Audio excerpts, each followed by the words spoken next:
હું એક વિધવા યુવાન માલકીનના ઘરે ખેતીનું કામ કરતો હતો. તે એકલી રહેતી હતી અને હું તેમના ઘરના ઉપરના માળે રહેતો હતો. તે દેખાવમાં ખૂબ જ સુંદર, સાદી અને શાલીન હતી. એક વખત ગામમાં ચોરનો ડર ફેલાયો હતો, તેથી તેમણે મને કહ્યું કે હું નીચે તેમના ઘરમાં જ સૂઈ જાઉં. તે રાત્રે ઘણું મોડું થઈ ગયું હતું. મને બિલકુલ ઊંઘ નહોતી આવતી. મનમાં અનેક પ્રકારના વિચારો ઘૂમી રહ્યા હતા. તેથી હું ધીમે ધીમે તેમના રૂમ તરફ ચાલ્યો ગયો. દરવાજો હવેકથી ખોલ્યો તો જોયું કે તે પણ જાગી રહી હતી. પથારી પર શાંતિથી બેઠી હતી અને તેની આંખોમાં આંસુ વહી રહ્યા હતા. હું તેમની નજીક ગયો અને તેમના ગાલ પર વહેતા આંસુ ધીમે ધીમે સાફ કર્યા. તે મારી તરફ જોવા લાગી. તેમની નજરમાં દર્દ, એકલતા અને કોઈ પોતાની વ્યક્તિની ઝંખના સ્પષ્ટ દેખાતી હતી. તે પળે એવું લાગ્યું કે બધું વ્યક્ત થઈ ગયું અને બીજી ક્ષણે કંઈક એવું થયું. તો નમસ્કાર મિત્રો, મારું નામ સુનિલ છે. હું 34 વર્ષનો છું, યુવાન છું, પણ અત્યાર સુધી અપરિણિત છું.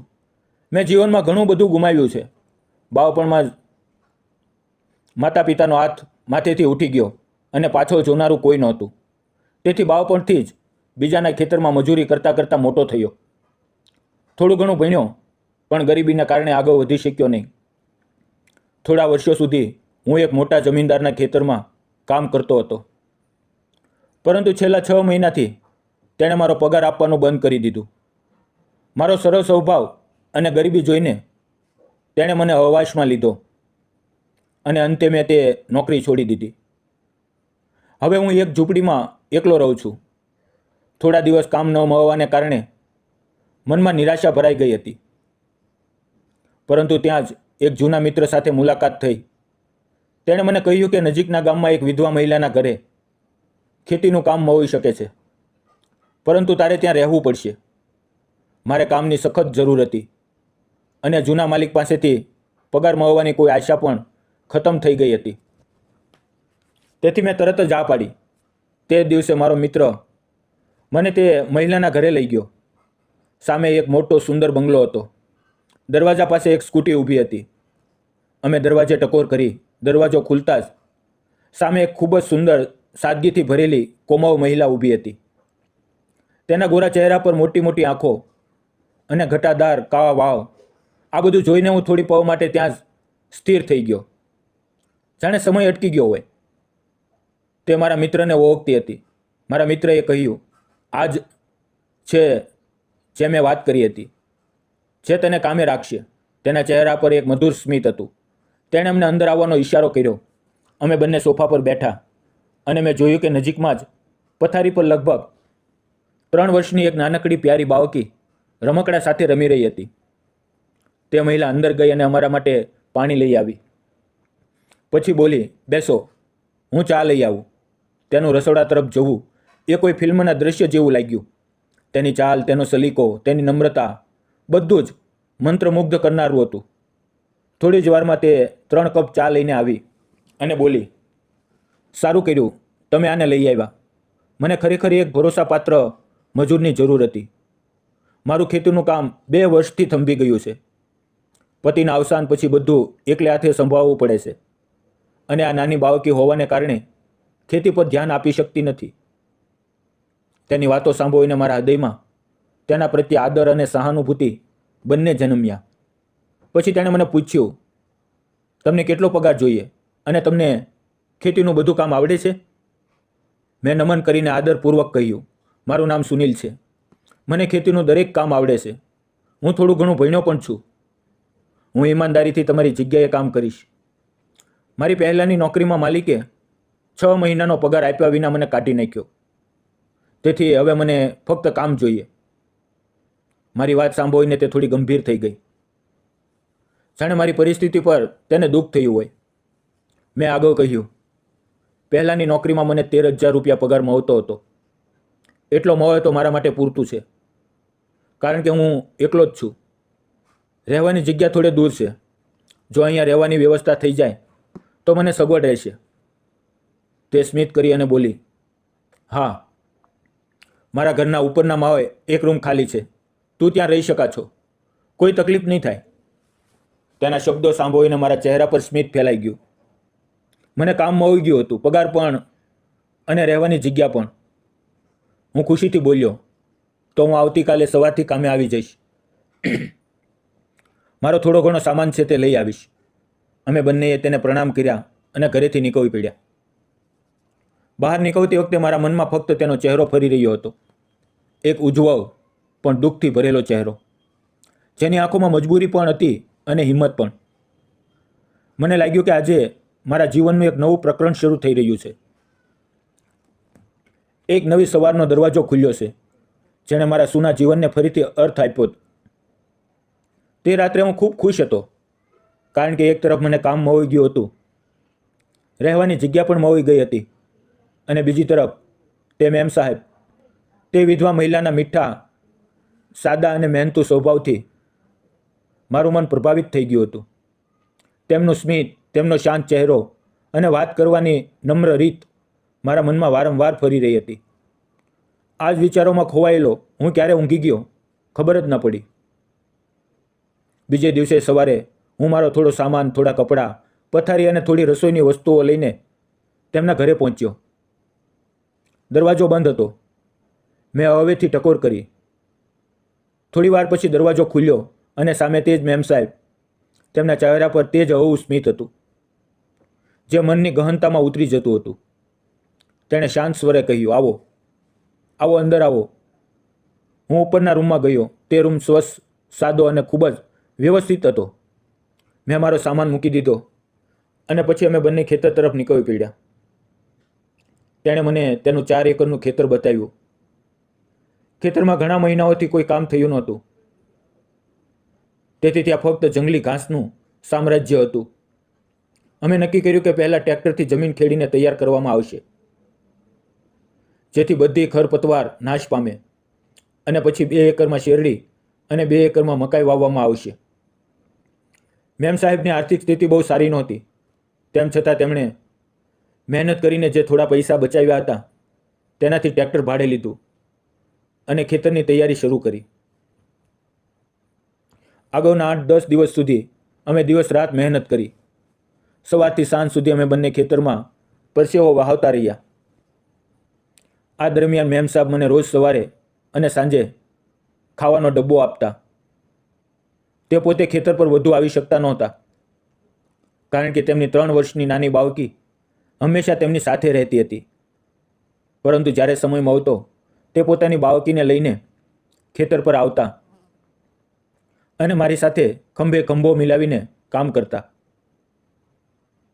તેમની આ લગન અને થકાનથી અને મહેનત જોઈને હું તેમને દિલથી આદર કરવા લાગ્યો.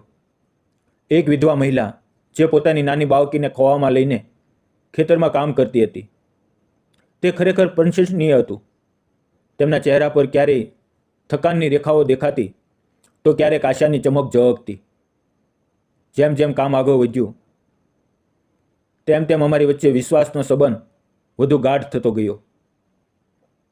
ક્યારેક કામ દરમિયાન અમારી નજરો એકબીજા સાથે મળી જતી, પરંતુ હું તે નજરોને અવગણતો, કારણ કે હું તેમની પરિસ્થિતિનો લાભ લેવા નહોતો ઈચ્છતો.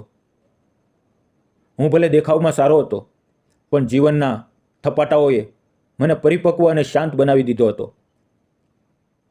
ધીમે ધીમે અમારી મહેનત રંગ લાવવા લાગી. ખેતરમાં લીલા લીલા નાના કૂપાઓ ઉગી નીકળ્યા. શેરડીના નાના છોડ માટીમાંથી ડોકાતા દેખાવા લાગ્યા, અને મકાઈ તો ઘૂંટણ સુધી પહોંચી ગઈ હતી. મેમ સાહેબના ચહેરા પર ફરીથી સ્મિત પાછું આવ્યું, જે કદાચ વર્ષો પછી દેખાયું હતું. તેમણે મારા કામની ખૂબ પ્રશંસા કરી, અને તેમની નાની બાળકીની નિષ્કપટ હાસ્ય તો જાણે થાકેલા મનને પણ સુકૂન આપી દેતું હતું. હવે દિવસે ને દિવસે અમારી વચ્ચેનો સંબંધ વધુ મજબૂત થતો ગયો. તે મારા માટે જુદા જુદા વ્યંજનો બનાવતા, અને તેમના હાથનું બનાવેલું ભોજન એટલું સ્વાદિષ્ટ હતું. એક દિવસ મેં દિલથી તેમની પ્રશંસા કરી તો તે થોડું શરમાઈ ગયા. એક બપોરે અમે સાથે ભોજન કરી રહ્યા હતા, ત્યારે તેમણે અચાનક પૂછ્યું, સુનિલ, તું એકલો રહે છે ને? તારા પરિવારમાં કોઈ નથી? અને અત્યાર સુધી લગ્ન કેમ ન કર્યા? તેમના સવાલ પર હું થોડી પળ ચૂપ રહ્યો.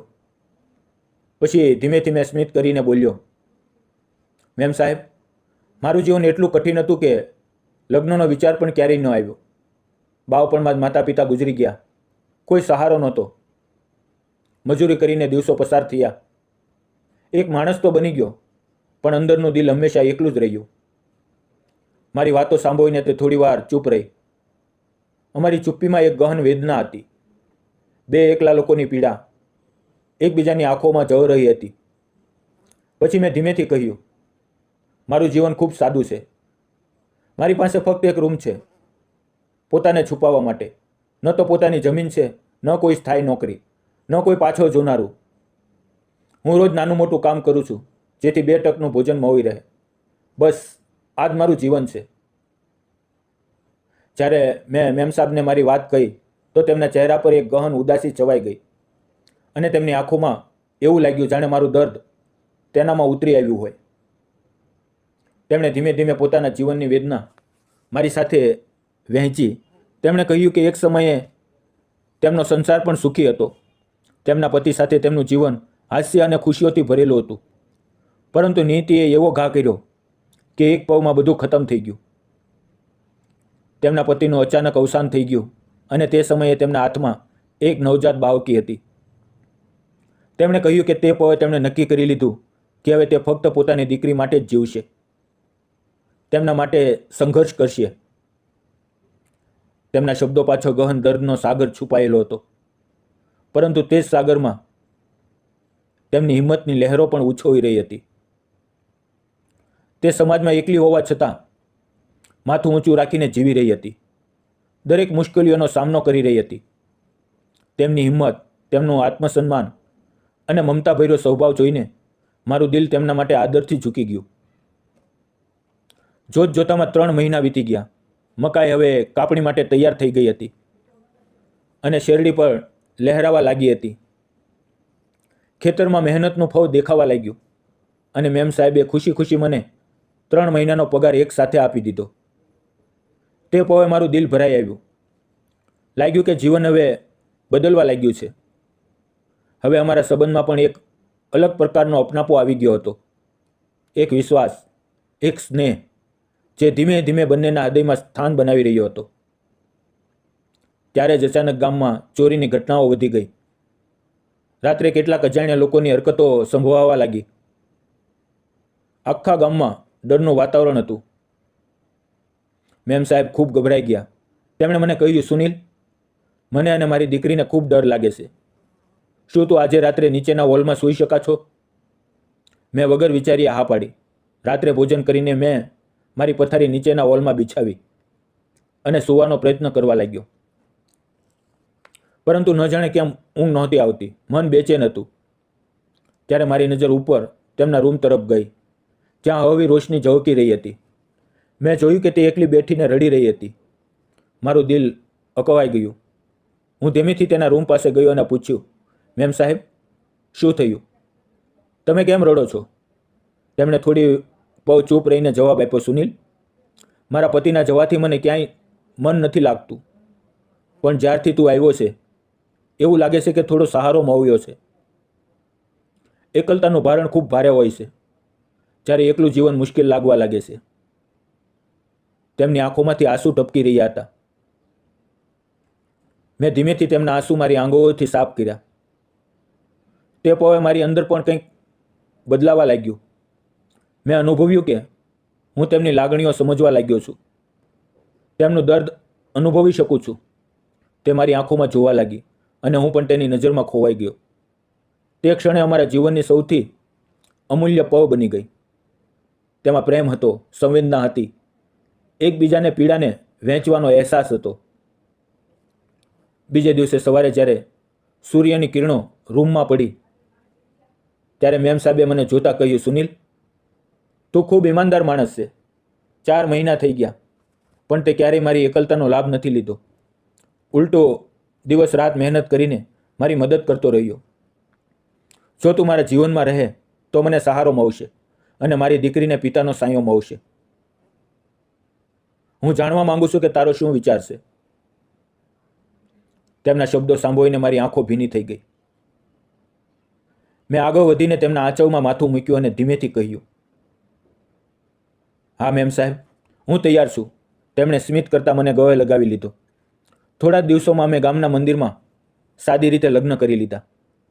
આજે અમે બંને અને અમારી પ્યારી દીકરી સાથે ખુશખુશાલ જીવન જીવી રહ્યા છીએ.